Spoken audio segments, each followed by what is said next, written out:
Part 2. We were fighting its creation ever since we gained our independence from England. The refusal of King George III to allow the colonies to operate an honest money system which freed the ordinary man from the clutches of the money manipulators was probably the prime cause of the revolution. It is a central bank, a private institution that produces the currency of an entire nation. It has two specific powers that are inherent in any central bank. They control the interest rates and they control inflation, aka money supply. A central bank does not simply supply a government with money. No, instead it loans it at interest. And because it is at once making the money, giving it to the government with interest, and making the money for the government to pay the interest, all that can possibly come from this scam is more perpetual debt. There is no way to pay it back. They simply want us, the government, the people, the country, to be enslaved to them. They don't intend to be paid back. They only want to control everything and everyone, including the president. JFK was the last president to dare issue an order that allowed a silver-based currency to be issued, called the United States Note. A United States note instead of a Federal Reserve note, such as we have today. He issued $4 billion of this new cash money, free of debt, free of interest, and it was enough money to allow the nation to conduct its business without needing to involve the private Federal Reserve Bank. 5 months later, JFK was shot by the so-called crazed lone nut Lee Harvey Oswald. I didn't shoot anybody, sir. I haven't been told what I'm here for. This is the basement floor of the Dallas City Hall, and that's where Oswald has been shot. And as soon as Kennedy was buried, the United States notes were pulled out of circulation and destroyed, except for collectors. Now, when I first proposed this linkage between the monetary system and the assassination of our world leaders, I got an email saying, well, that's nonsense. How do you know it wasn't Cuba or the Russians? And I'll be the first to admit there were overlapping agendas. There were a lot of people who wanted Kennedy dead for a lot of different reasons, but if there is no link to his U.S. notes, then why was John J. McCloy, former president of the World Bank, former president of the Chase Manhattan Bank, appointed to the Warren Commission?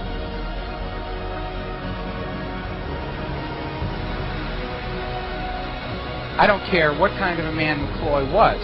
He is not a homicide investigator, and the Warren Commission was supposed to be investigating the assassination of the President of the United States. What is he doing on the Warren Commission if there is no connection to the United States notes?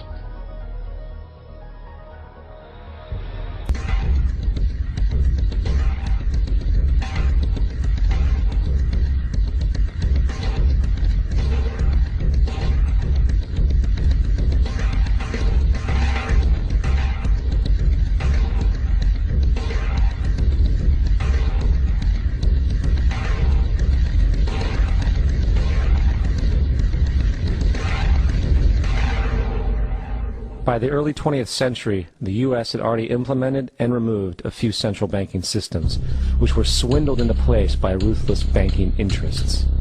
At this time, the dominant families in the banking and business world were the Rockefellers, the Morgans, the Warburgs, the Rothschilds.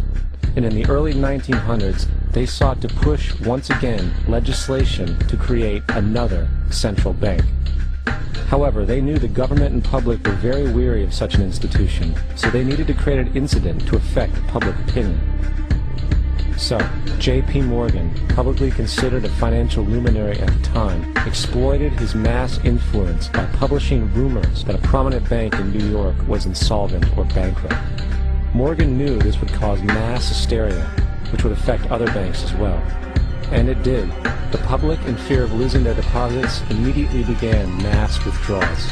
Consequently, the banks were forced to call in their loans, causing the recipients to sell their property, and thus a spiral of bankruptcies, repossessions, and turmoil emerged.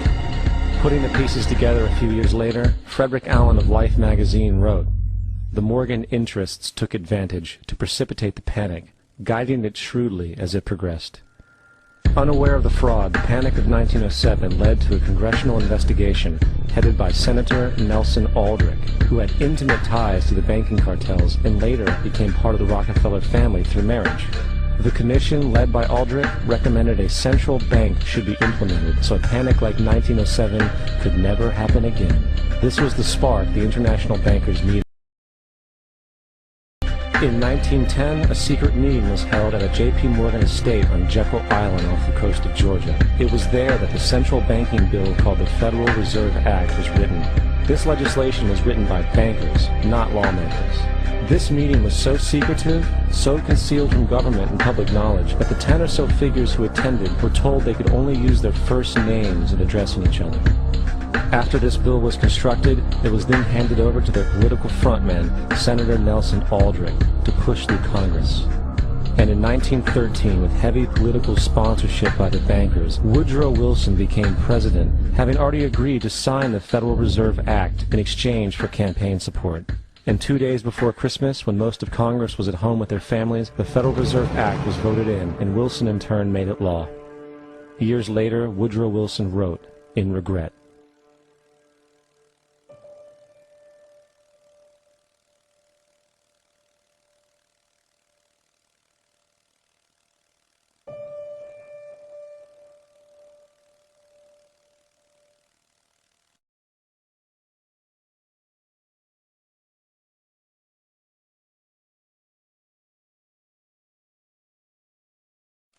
Congressman Louis McFadden also expressed the truth after the passage of the bill.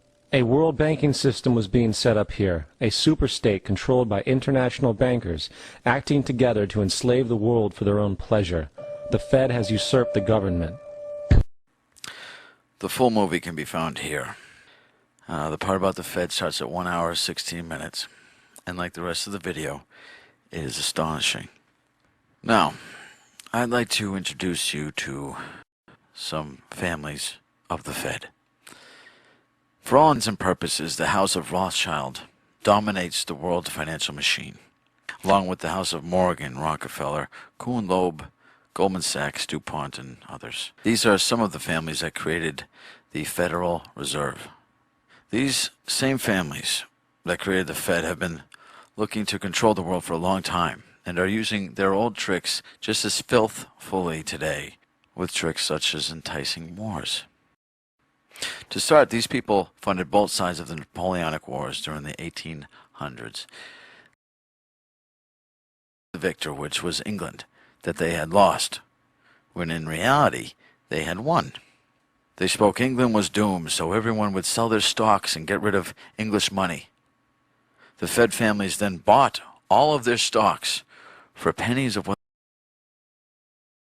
Hours later they found out the truth, but it was too late.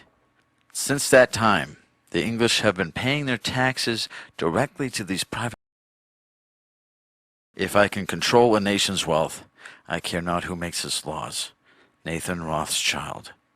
After that, these same Fed families tried numerous times to create a central bank in the U.S. First, along with America's first Secretary of Treasury, Alexander Hamilton. Jefferson at the time was very publicly against Hamilton's ties to the Fed families and their scheme.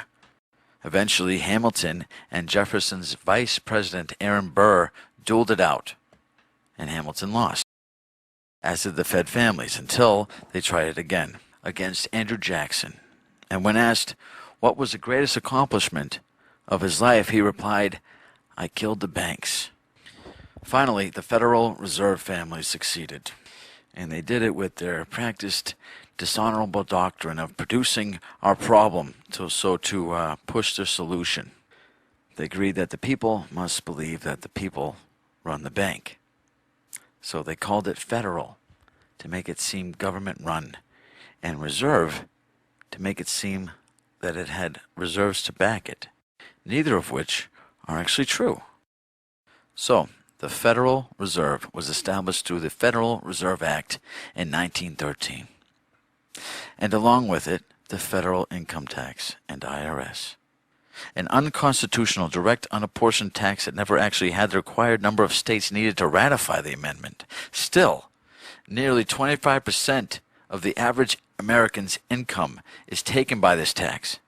None of this tax goes to services the taxpayer expects from their government.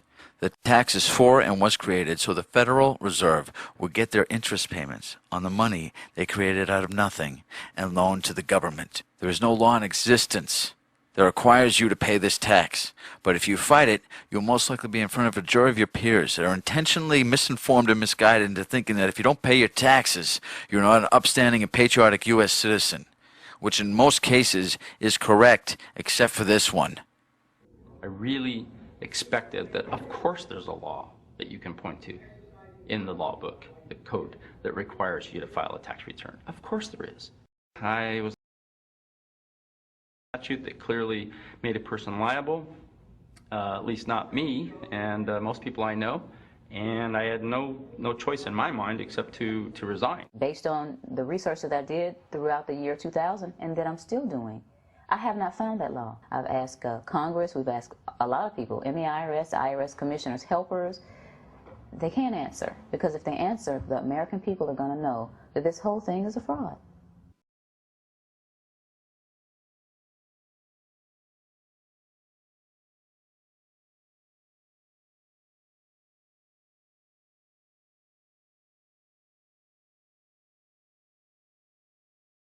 The notion of a free society is that you own your life, and your life is your own. You only have your personal obligations to uphold to. It is your life to deal with the way that you want, as long as you're not harming anyone else or their personal freedom. Very simple. The income tax assumes the exact opposite, and that you belong to the state. We need to once again have the right to the fruits of our labor, which causes incentive, which creates wealth in a free society. If the principle is that the government has control over your income, whether it be 1% or 99%, the principle is the same. The government has control, not you.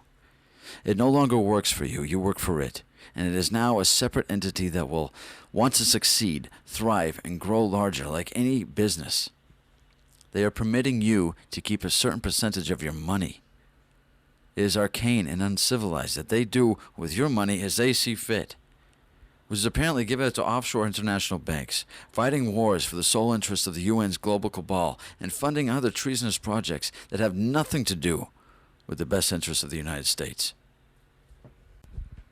We did not have an income tax or IRS until 1913, upon the enactment of the treasonous and illegal Federal Reserve Act and its unauthorized and fraudulent 16th Amendment.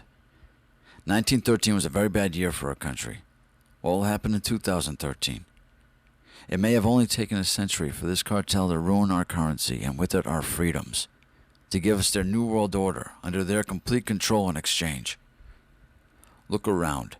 It's happening. Romney or Obama will seal the deal. Who do you think that pushover Romney will listen to when in office? You? He won't. He won't need you anymore. In this and many other ways, these people are rewriting our future from the one we had written ourselves a long time ago. We have only ourselves to blame. There will always be those insecure individuals who need control, and unless checked, they will find a way to get it. Your freedom must always be tended to. We have been lazy and naive and must stop now. Now that we know, we must end it.